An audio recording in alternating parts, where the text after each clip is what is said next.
美国众议院在2022年的8月12号通过了 Inflation Reduction Act， 中文叫通货膨胀削减方案。这个当中包括有史以来最大的降低排放和推广绿色科技的，总共有400亿的税务减免和资助。这一笔400亿的资金一定会对绿色产业带来很多的商机。那除了我们亲自去创业之外，作为投资者，我们如何来分一杯羹呢？今天给大家探讨一下。特别如果我们去看一下新能源啊、光伏啊、太阳能啊，好多股票都有这些名字，但是细看的话，哇，它们完全不是一样的。有些是赚取暴利，有些是做苦工，有些是被炒到了天价，现在买的话会很危险。有的呢是便宜的不得了，但是还没有被人发现，这里有很多的机会。今天为你分析分享，大家记得要留到最后咯。大家好，我是奇葩爸张志云，在这个频道里我会分享我投资了30年的经验和心得，希望能够提升大家的投资回报。如果你还没有订阅的话，赶快订阅并打开旁边的小铃铛，那你就会第一时间收到我每一次视频的上载了。回到了今天的主题，其实做生意的话，问题越大，机会越大。谁能够解决客户的问题，谁赚钱的潜力就会越大。那现在我们的地球面对着一个很大的问题，就是全球暖化。为什么会全球暖化呢？因为在过去100多年，我们不断的燃烧化石能源，释放了大量的二氧化碳，而这些二氧化碳呢，在地球里面形成了一个温室效应 （Greenhouse Effect）。使到我们地球现在是越来越热，产生很多的气候的问题，现在已经到了一个紧急的程度。世界各国已经在过去几年达成共识，要减碳排放，甚至在不久的将来达到碳中和。发电传统来说呢，是用煤、天然气和石油，也是释放了大量的二氧化碳，所以全世界都在研究如何可以用清洁能源来替代传统的化石能源来发电。那这些清洁能源呢，是包括核电、风电、水电和太阳能。那为什么今天我们给大家探讨太阳能、光伏这个产业呢？因为这4个清洁能源当中，光伏产业的科技已经发展到它发电的成本是相对其他3个要更低，而且更重要的是，比传统的烧煤、烧气、烧油的发电还要低。以前要靠政府补贴才能用太阳能来发电，现在不需要补贴，用光伏、太阳能发电已经比其他的发电的成本要低。又加上今年俄乌战争之后，能源价格上升，煤炭、气和石油的价格都是暴升，一下子全球的国家都鼓励发展太阳能，而很多的发电厂都来不及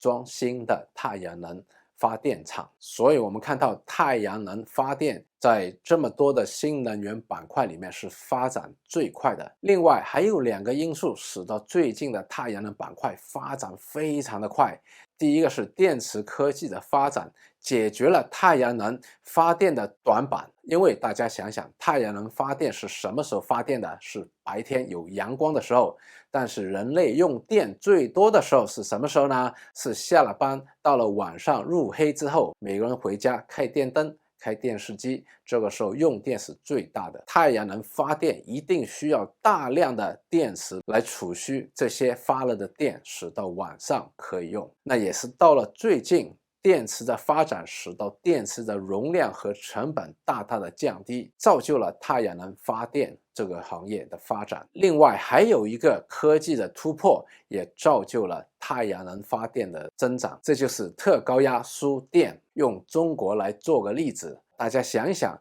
哪里阳光最多？其实是西北的高山或者是沙漠，那里大多数的时间都是晴天，太阳很好，所以用太阳来发电成本很低。但是中国哪里用电比较多呢？其实是华东、华南和华北。那西北发了电怎么输送到华东南北呢？中间就要靠特高压输电，而这个特高压输电的技术也是到了最近几年才得到解决。中国在这里发展也是全世界最领先的。有了这3个科技的发展，太阳能发电的行业到达了一个叫 tipping point 引爆点，所以我们看到对太阳能整个产业产品的需求是非常的大的。根据基隆能源学院做的研究，到了2030年，全球的太阳能的发电会到1500到2000个 gigawatt， 这个是2021年发电量的10倍，而且他们预测在未来30年，整个行业都来不及安装太阳能发电的设施，因为很多的太阳能的生产都在中国，而中国本身也是一个很大的对电力有需求的国家，所以中国成为了太阳能发展的最大的一个市场，也造就了中国的太阳能的生产成为了世界最大的。根据国家能源局的统计，2022年上半年，中国清洁能源增加了5475个万千瓦的发电量，这个清洁能源占了整体的增加发电的80%以上，而太阳能又占了这个清洁能源里面的60%。可以看到，太阳能在中国是一枝独秀。那中国是发展太阳能其中一个比较快的市场。到了今年呢，俄乌战争使得欧洲决心不再依赖俄罗斯提供的天然气、石油和煤炭，所以他们紧急的要加大其他的能源发电。太阳能发电是他们的重中之重，他们大量的入口，而中国生产的太阳能组件大量的出口到欧洲，最后到了美国。这一次的 Inflation Reduction Act， 其中有400亿的资金会鼓励太阳能和其他新能源的发展，一下子所有美国的光伏企业他们的股票都开始飞涨了。但是像我们刚才所说，在这些众多的太阳能股票里面，有些是赚苦钱，有些是赚暴利，有些今天的股价已经非常的高了，有些今天的股价还是非常的低的。那要了解哪些是值得投资的，哪些要避开的呢？我们必须要来认清楚太阳能整个产业链。那我们从最下游开始，大家有没有看过在屋顶上的太阳能发电的板块呢？那是小型的，放在屋顶上的，可以供一家人来用，或者他们是把自己发的电上网去赚钱的。除了这些屋顶的发电设施之外，更加具有规模的是光伏发电站，他们是企业来发展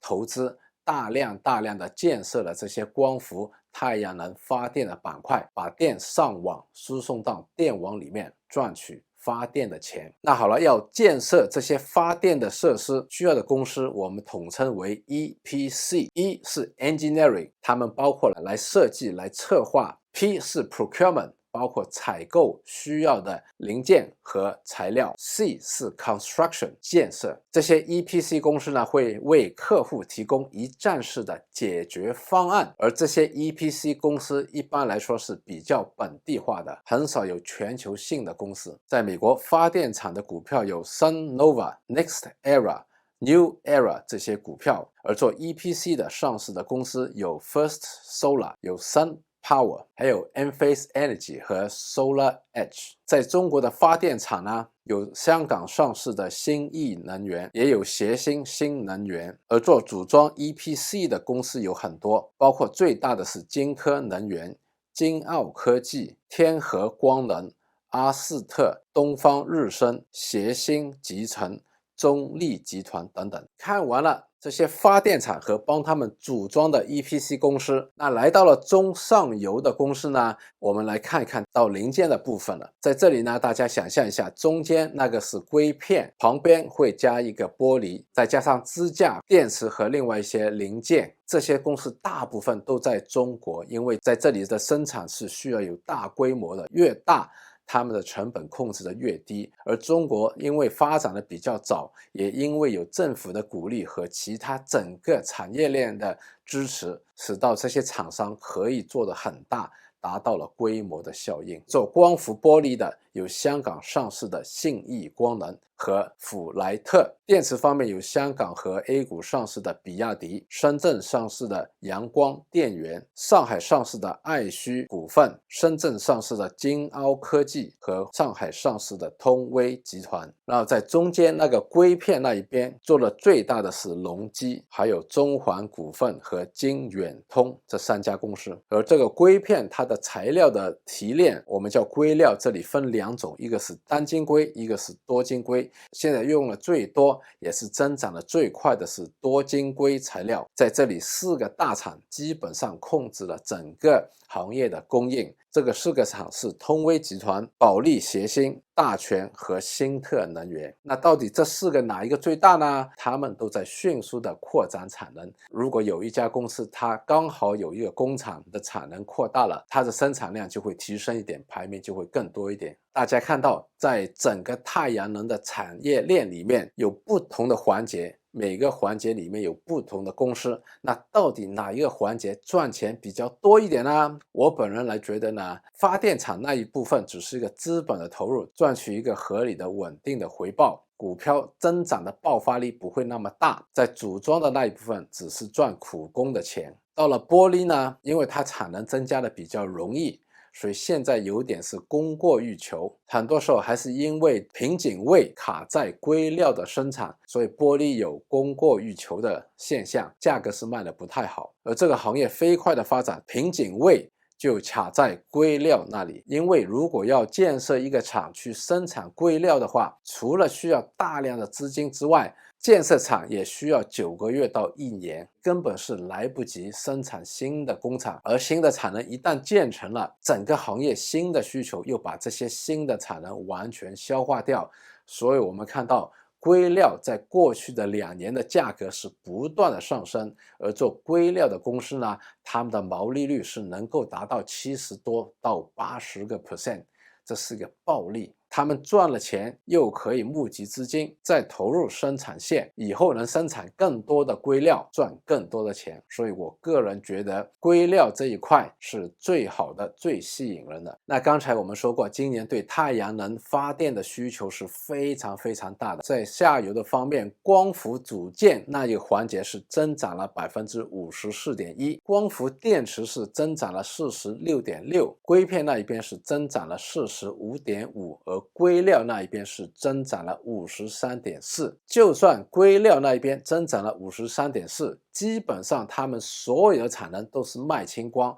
没有库存可以留下来，他们的客户需要预定未来长期的供应，而且需要事先的把现金打到硅料的生产商，可见硅料现在是非常难求的。而这个硅料的价格也从2020年底不到10万一吨的这个价格涨到现在是超过了30万人民币一吨。整个太阳能板块有这么多不同的环节，也有这么多不同的公司，我个人是不建议去随便买一个太阳能的 ETF， 因为我们看到在美国上市的太阳能的 ETF 里面，最大的比重的那几个公司，他们其实在做的是下游的组装的业务，赚的是苦工的钱，而他们的股价是被炒到了天价，他们的 PE 都已经超过了50，甚至有些超过了70，现在买的话肯定会高追。那我个人不会买这些被炒了非常高的股价的股票，当然也不会买 ETF， 因为买了 ETF 也等于买了这些非常高的价格的股票。总结一下，今天为大家分享了整个太阳能行业的发展和产业链的分布。那用我投资股票的这套选股5部曲的方法，找到一个起飞的高速发展的行业是第2步，第3步需要找到一个好的公司，好的股票，然后到第4和第5步用一些技术的分析来决定什么价位什么时候买，什么价位什么时候放，5步一起来做，而且次序要做对，那我们的投资回报就会有明显的提升了。那今天这个分析呢，里面含金量是很多的，信息量也是很多的，我建议大家呢可以把这个视频呢收藏，然后回看多几次。看到现在你也可以给自己一个赞，也给我们一个赞。那如果你对选股5部曲想了解多一点的话，也可以在下面的资讯栏里面找到连接。那我们下次再见咯。